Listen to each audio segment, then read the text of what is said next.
Hello, Hi there. is there anybody out there? Uh, Pink Floyd. Pink Floyd. Nice.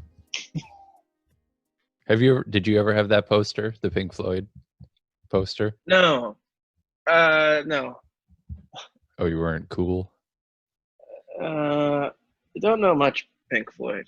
I know that album. You mean the one? Wait, the one with the girls and their backs are painted, the album covers, or Yeah, it's the that butts. one? They're all naked. Naked. Classic college poster, dorm room poster. Absolutely.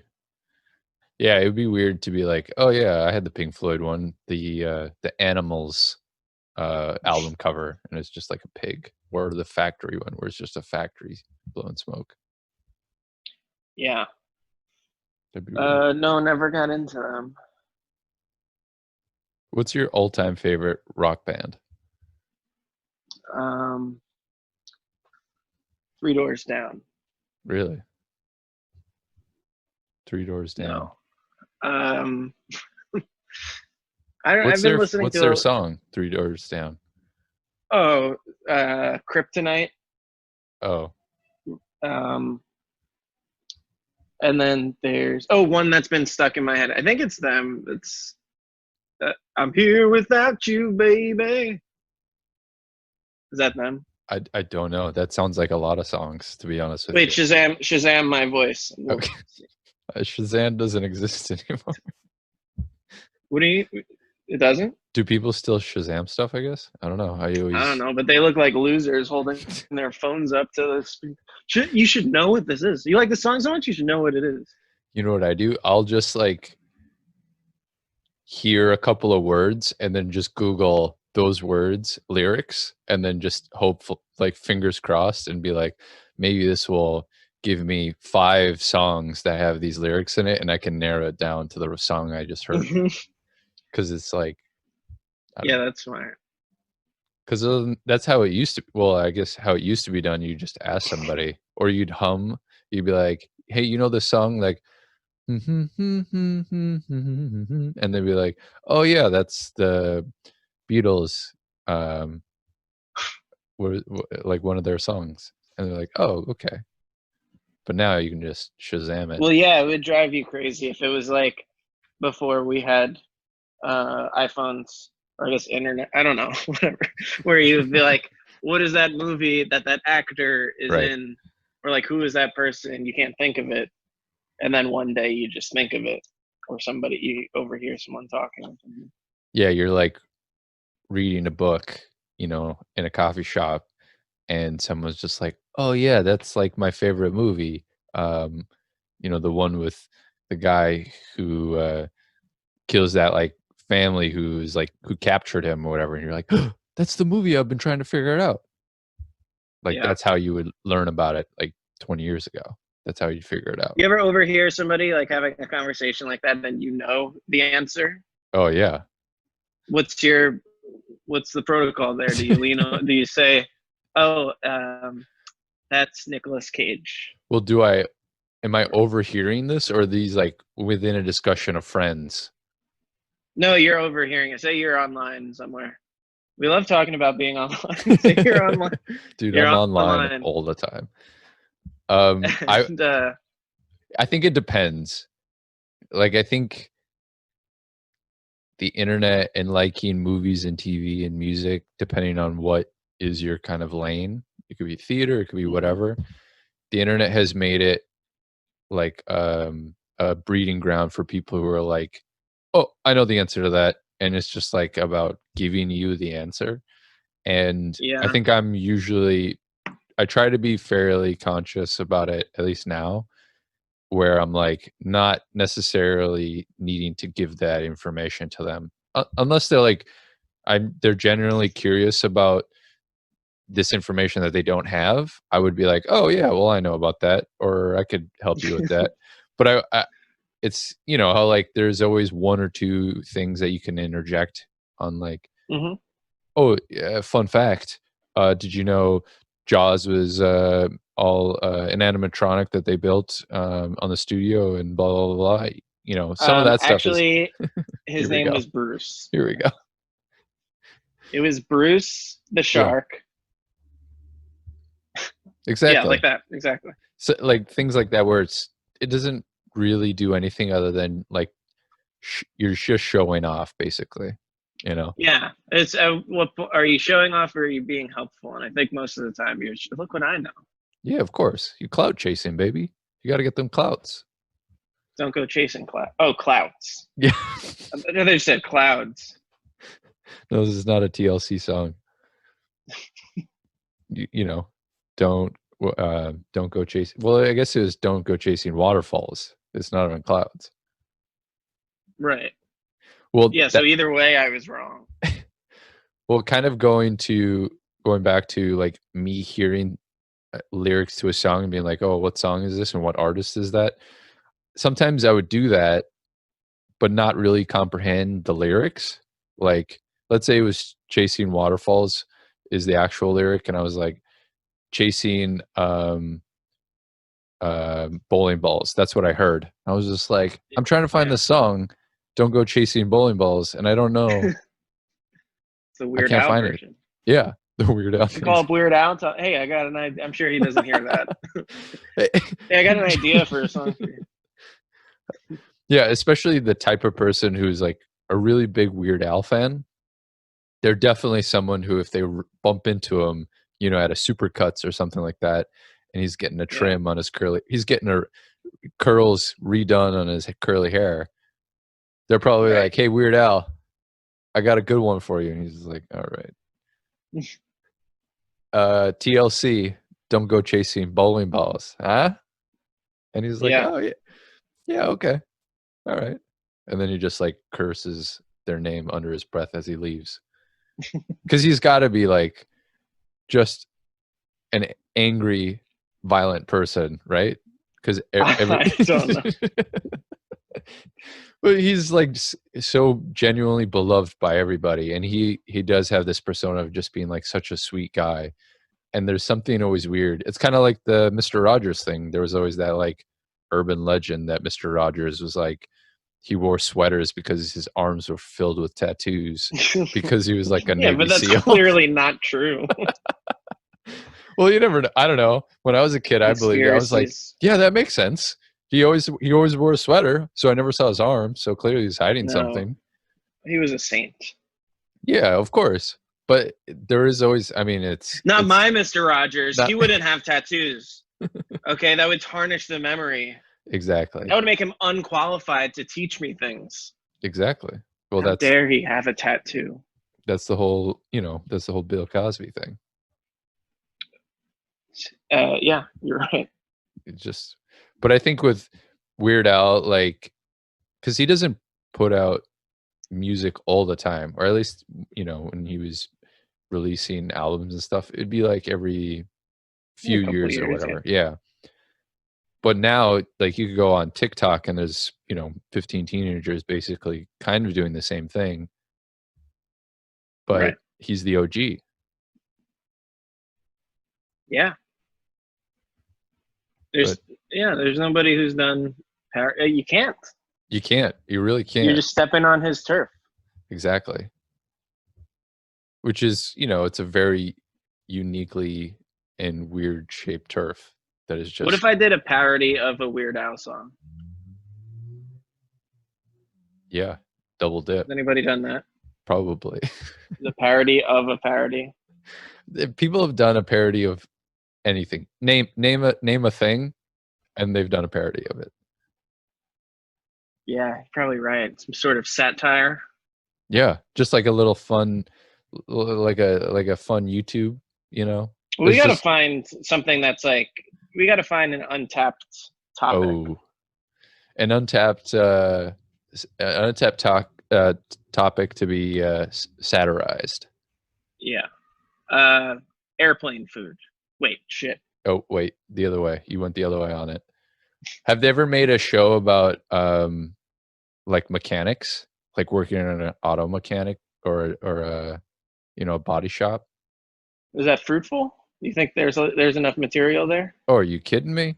All these all these, sweaty mechanics, grease all over their hands. They can never wash it off. They're always chewing on something. And then it's just like, XYZ people coming in being like, oh, my tire blew out. Oh, my suspension's all fucked up. And then you gotta be there and be like, oh, well, it'll take a couple of days and we'll take care of it. And then you get into a fight because they're like, you overcharged me. I'm not going to give them all away. Like, Mm-hmm. Who's the star? Who's the star? Yeah. That's a good question. Dave Bautista. Who's that? He's the guy from Guardians of the Galaxy. He's like he was a wrestler. Oh, okay. He's like, famous actor. Yeah, famous actor Dave Bautista. He was in that movie with Kumail. MacGruber? What is it called? Stuber. Yeah. Stuber, yeah, exactly. Not a good title for a movie. I don't like that title. Doesn't tell you anything about it. Character name, right? Stuber? Stuber's one of the characters. Well, his name it's actually like pretty good, but his name is Stu and he drives an Uber, so they combined those words. No, that's worse. Stuber. That's what it is. Yeah, I know, but that's worse. Yeah. That's bad. It could be a phenomenal movie. It doesn't do you any favors when you see the name Stuber. It just Yeah. Like if Taxi Driver was named Travis. Or Bickle. Right? Wouldn't it be like that? Yeah, like you're like, oh, did you see this new Martin Scorsese movie with Robert De Niro? Oh yeah, what's it called? Oh, what's that about? Don't tell me what the name is. What's that about? He's like, oh, it's about a guy who's driving a taxi and he's, he post Vietnam and he's trying to find himself and meaning in his life. Like, oh, cool. Yeah, we'll check it out. What is it called? It's called Bickle. You'd be like, what the fuck? Yeah. Did you say pickle? And they're like, no, Bickle. What if they named what if they named Stuber, they just named it Uber driver? They probably have some so it's sort of like issues with the speaking company. Of parodies, right? Yeah, speaking of parodies, that is kind of like a big thing in tech, is to just be like, oh, it's like the pencil, it's like the Uber of pencils, It like Uber is the verb of like how they're quote unquote disrupting the industry, Oh, it's the Uber of calculators. What does that even mean? I don't know. You have to wait 15 minutes for this calculator to come to you, and then you have to share it with another person. Yeah, and if it's a test time, like it's a little bit slower because everybody's using it. Yeah. But that's the world we live in. Technology. Oh, Tech. Man. Tech. What are you going to do when it takes over? Oh, I'm gonna hide. Would you? I'm gonna turn off everything. You're gonna turn unplug. Off? Yeah. Okay, let's cut to 25 years from now. All right. Okay. Yeah. Marky D sitting in his house and he's watching TV, and they just announced a chip that goes into your brain, and it basically is a phone that is kind of melded into your brain, and it allows you to let me jump into this. Okay. Yeah. Honey, do you think we need another balcony? What's this? Wait, what's this? A chip that goes into your brain and answer. Yeah, I think we could use another balcony. And you're just like, hold on. Have you heard this? Have you seen this? Have you heard this? You heard about this? Have you heard this? Have you seen? Okay, so they can do this technology. It's painless, and it basically allows you to have your phone without, a device. It allows you to telepathically access a lot of information. You can communicate with people without even opening your mouth. You're just telepathically through this chip in your brain, kind of sending messages, phone calls, searching the internet, all of that stuff. But everybody has it, right? So why do I need it if everybody has it? Say you had it, we're hanging out, I could just ask you something. So I don't need a device either. Well, but to answer your question, I'm not getting a chip installed in my brain. By Big Brother? No way. Big Brother. Yeah, BB is being like, well, what BB-8. if BB-8 is asking you for it? What if everybody's doing it? It's it's the new hot thing. If everybody's doing it. Young people are like, once you check your brain chip for it, and you're like, oh, I don't have a brain chip, and they're just like laughing at you, pointing, and your kids are just like, Dad, oh, you're so embarrassing. Can I just get a brain chip? And you're just like, I already got you a yacht. Thomas, no. This is me in the future. Yeah, this is you. You got it. No, I would be Will Smith and iRobot. I would be against all of it, suspicious about all of it. Is he religious in that? Is that the movie where he's like, wait, okay, there's 3 movies now that I'm thinking. Now here we go. Don't look it up because you gotta come to this organically. I think so. The movie I'm thinking of is Book of Eli, which is kind of the same thing as I Am Legend, which is not the movie you're talking about. Oh wait, is it? Yeah. Book of Eli is Denzel? Shit. Yeah. That's gonna hurt me in the black crowd. For some reason, I thought Will Smith was Book of Eli. Maybe he's in it, but he's never like a secondary character, right? He never does like cameo. Well, I guess. Well, I don't know. Book of Eli it's Denzel is like. I'm thinking Will Smith was in the Denzel role. I'm mistaken. Is it sort of an I Am Legend thing? Yeah. Like he's the last of this whatever. I think it's like a dystopian kind of thing where it's just like there are like underground communities or whatever, and so it's like Book of Eli because that character is like religious, or he's like something with the Bible. I Am Legend, he's just like the last guy, the last dude. And then iRobot is in the future, and he's a cop, but I think there's not a lot of I don't remember what it is, but everybody has like a robot, and he doesn't trust robots, right? Because he's black. He got into like a car accident with it was like his car and then another car. There was a little girl in the car, and they were like underwater. Right. And so the robot like calculated the chance of survival for each of them and saved Will Smith instead of the little girl. Wow. So after that, he doesn't trust robots. Now that's a premise of a movie right there. And then there's a malfunction, and then turns out he's right. And he wears Converse. People are like, "What are those silly shoes you're wearing?" That is always like these. Because it's like 2000. Yeah, there's always something like that in a future. Yep. Oh, these are vintage. Yeah, I feel like I'm thinking of maybe it's like Blade Runner, but it might not be Blade Runner, where it's just like he's got like an old school gun, like an actual gun that we would see today, but it's in the future and everybody's shooting lasers. He's just like, look at you with this fossil or whatever. And just like, well, it will never, malfunction or it won't, that kind of thing.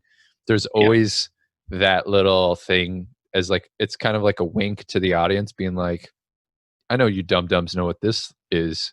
These are shoes that you would wear, but in the future, right? This guy, he's wearing them. Isn't that cool? But it's kind of, I don't know, it's kind of a weird like character device to make us sympathetic to this character who's like, well, because it's the future and we have this person to identify with, of like, oh, he comes from our time or something, or right. Like, I don't know. But in that world, that character is a loser. I mean, if I don't have anybody to identify with in a futuristic movie, then I just don't know what to think. It's all fiction. It's all fiction. I don't have that. No, but that character is a loser because everybody is like, this is how our society is. And then here we have Yeah. this stick in So the it'd be mud who's like a just like, kid oh, if you we're were in high school and there was a kid who wore like a sweater vest. You'd be like, "What is this guy? Is weird." right. Is that what you're saying? Yeah, you You bully don't. him and then you'd make him change. You bully him until he changes his. Until he You bring changes his him clothes. clothes. You're like you're Have helping this. him. I think in with the futuristic kind of story, the thing that makes that character kind of a loser is that like it'd be like, oh, well, everybody has these glasses that allow you to like protect your eyes from the sun and access information or whatever. And the guy's just like, no, I'll use an analog version. But it's Mm-hmm. like dramatically worse. Like Converse aren't comfortable shoes. And in the future, there are probably more comfortable shoes. So he's like, no, I'd rather be uncomfortable with this like throwback sneakers than like wear Yeah. futuristic shoes where they're probably like, oh yeah, it'll take some of the pressure off your joints and you'll be able to walk a lot more and you'll live longer because you'll be able to move and like all that stuff. And he's like, nah, I'm good. I'm going to use Mm-hmm. this thing from 500 years ago. Yeah. It's a major plot point. It's a major craw in my hat, that's for sure. Mm. Well, just don't watch the movie. iRobot. I think it's a Philip K. Dick story. Oh, he wrote all of those. All of those future every movie about the future is based on a Philip K. Dick book. He was an author, right? Yeah, he wrote. Did he do The He's a writer. Hitchhiker? No, I don't think so. I mean, I don't know much about him. I know he did. Well, I don't know. I think he did Minority Report. I'm not sure. With Tom Cruise. Yeah.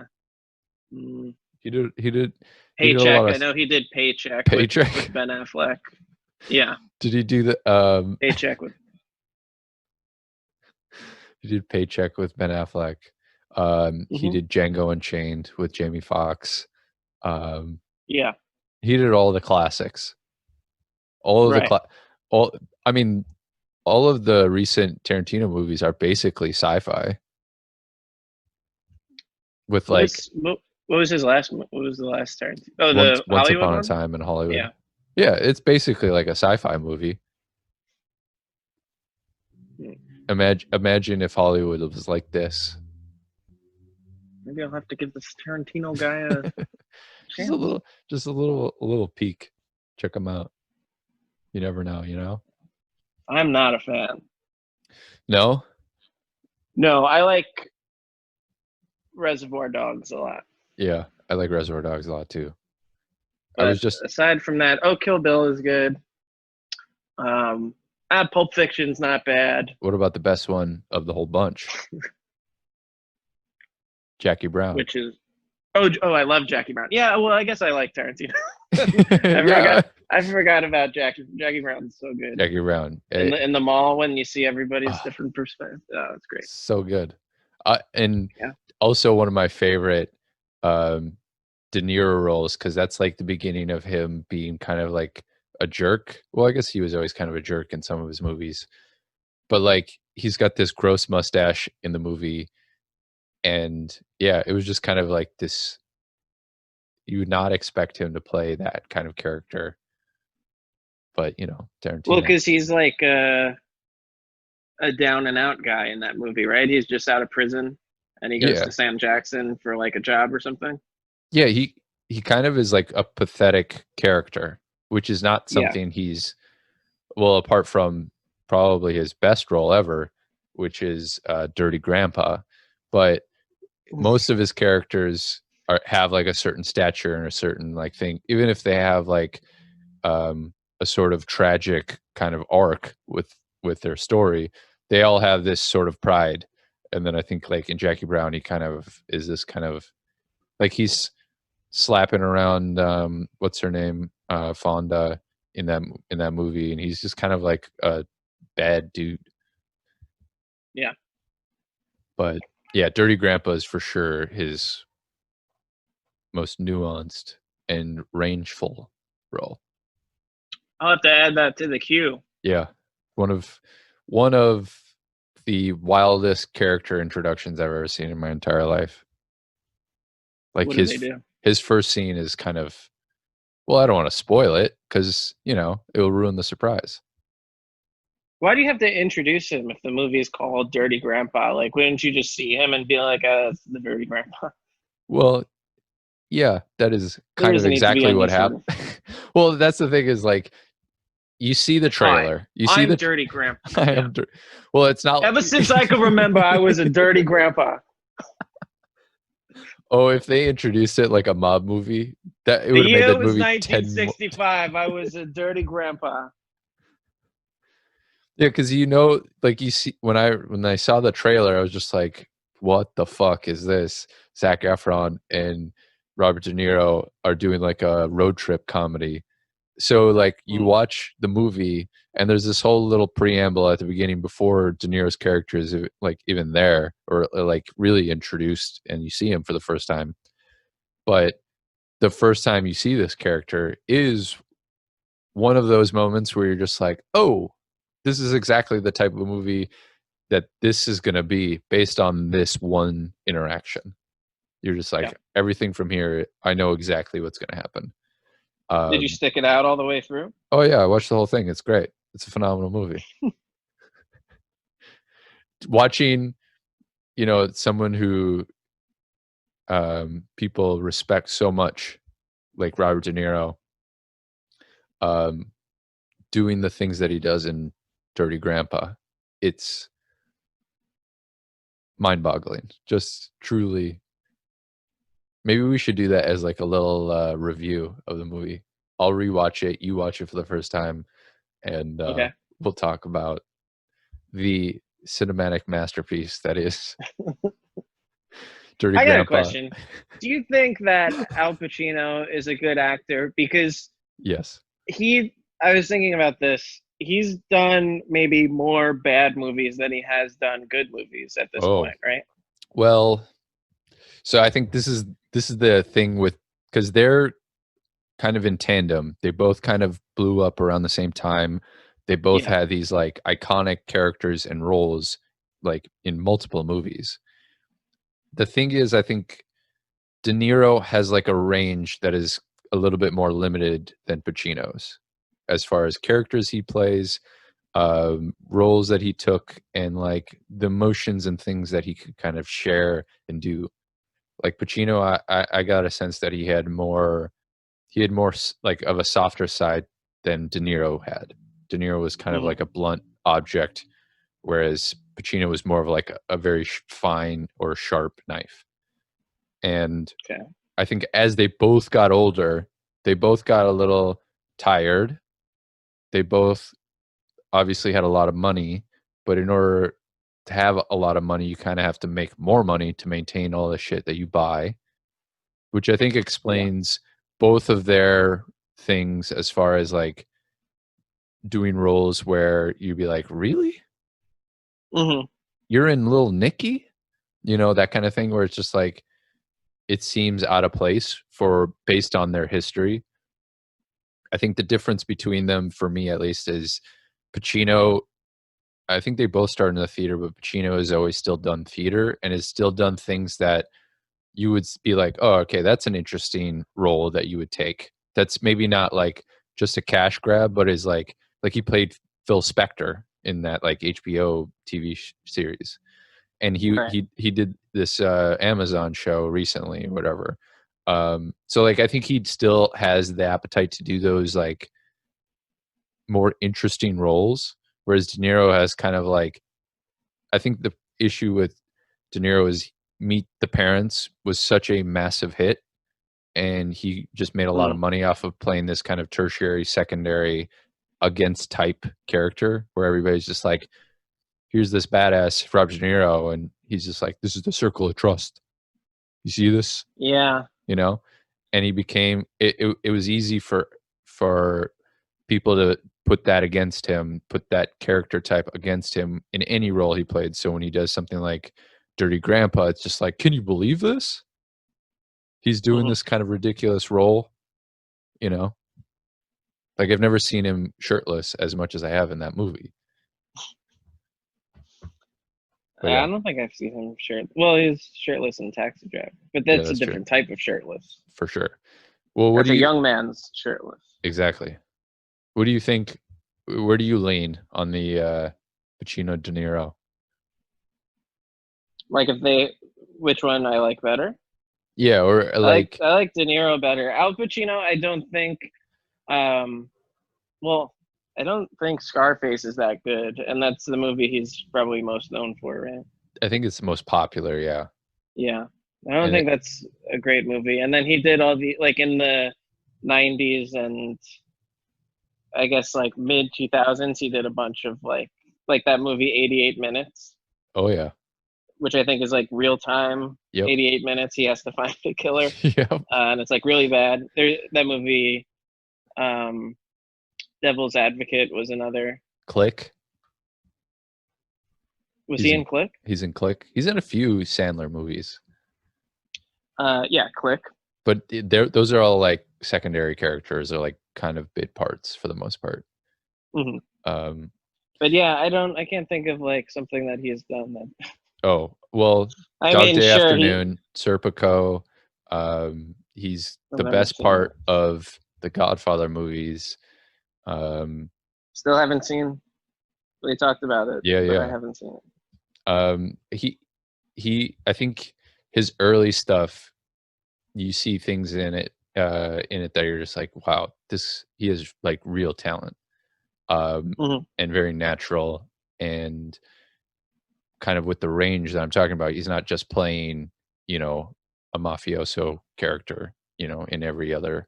He's, you know, De Niro played in Goodfellas and Raging Bull and all these. They're all kind of these similar archetypes of these anti-hero characters, and I think Yeah. Pacino always had like a little bit different thing to it. But you know, they're both good. They're both getting up there in age right now, and Hmm. seeing them. Did you see The Irishman? Yeah, it was pretty ridiculous. Yeah, and I thought it that's was okay, but in like in terms of their physical performances, right. Well, I mean, they're old guys now, you know? It was their yeah. swan song. But it's you I don't go into that movie expecting them to be tumbling around tables and, you know, throwing punches, even though there's that scene where De Niro is kicking that old guy, and it's That's just the like worst scene in the whole thing. Like because they do. I mean, yeah, you could do a close up. Look, Scorsese. Let me holler at you for a second yeah. because Talk some shit I, on your boy. okay. So you could have done a close up, different angles in that but he chose to do a wide angle where we see De Niro stomping this guy out. First of all, he's not even close to making any sort of contact, so it's No. bad like stage combat. He's just like kicking the ground next to the guy's face, and then his arms come up like like he's winding up to stop, and it's just like this old man.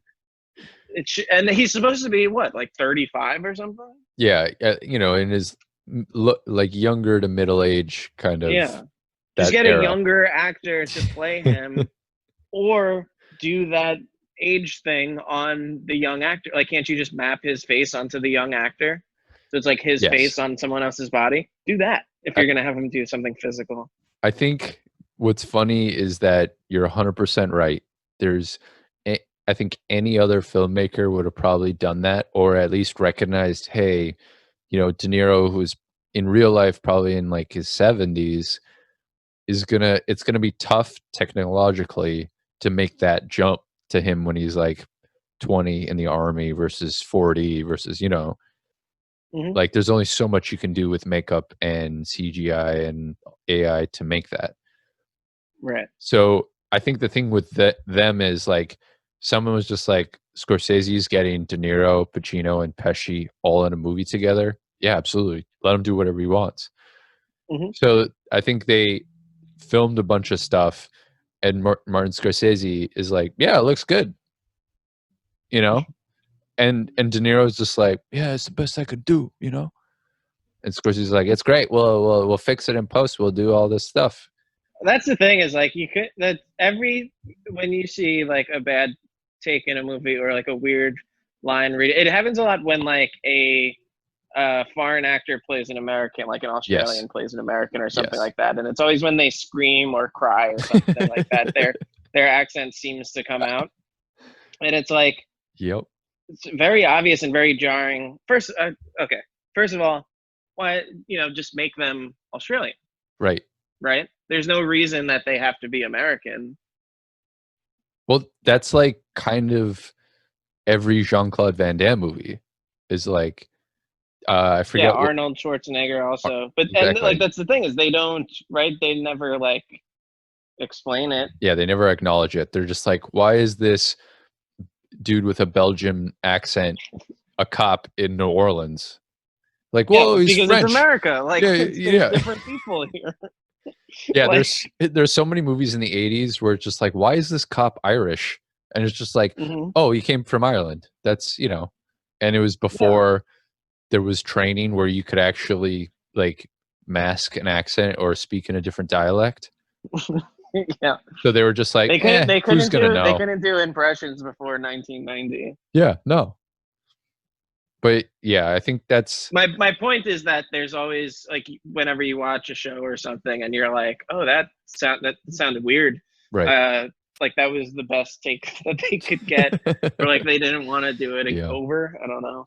Yeah, and there's probably I think in a normal circumstance there would probably be like people like executives or studio people who would be like, this doesn't track well, let's swap this out. So maybe the filmmaker doesn't always have like the chance to put in the take that they think is that fits well. Is Sure. what ends up in the movie is kind of the one that is like the least bad kind of. Hmm. Whereas with the Irishman, like the reason why I think that there was really no one to be like, yeah, this kind of looks odd, is because it's almost a 4-hour movie. Like most places and most, studios or executives would be like, hey, this is obscenely too long. And Yeah. like this has to be cut down. And if they're gonna say that, they're probably gonna be like, yeah, De Niro is old and he looks old and the character that he's kicking is like almost reacting a second too late after he gets kicked, as if he's got like a cushion on his stomach where De Niro is kicking him, and he's just like, "Oh yeah, I have to like act like I'm getting kicked right now." It's kind Hmm. of it's a weird thing, but then on the other hand, I'm just like, God bless this guy's got so much clout that he can kind of be like, "Yeah, give me 150 Chasing million clout. dollars." Yeah, he's a clout chaser, Scorsese.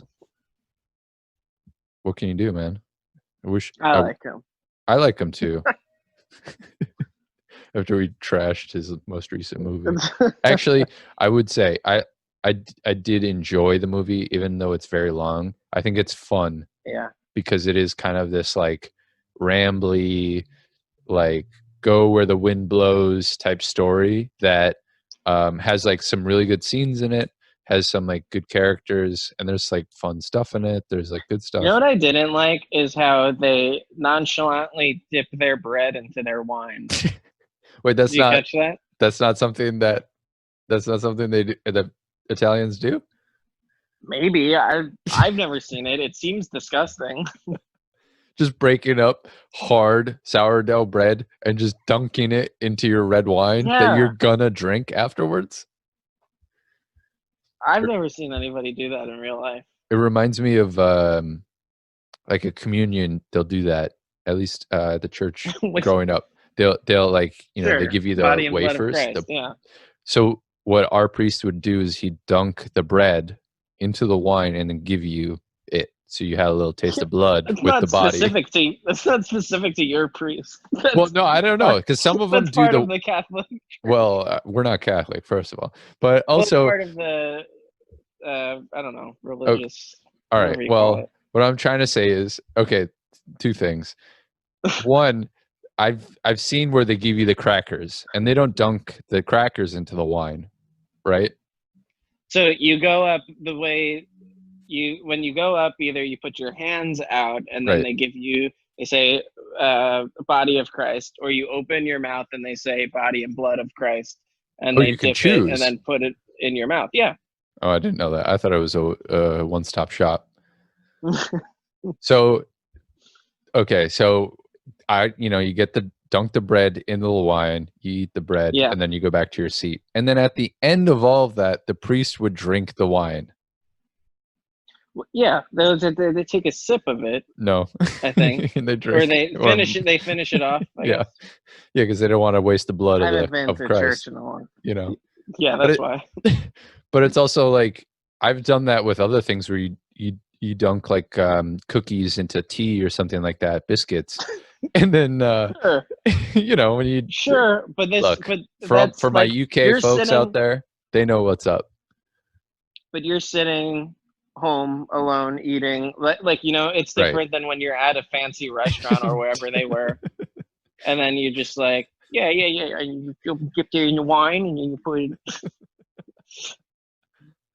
Yeah, no, It's that odd. was Try that at your next dinner party. Try actually I think don't even mention it. Just dip some of your bread into your cup of wine and I'm see gonna what people. I'm gonna do that.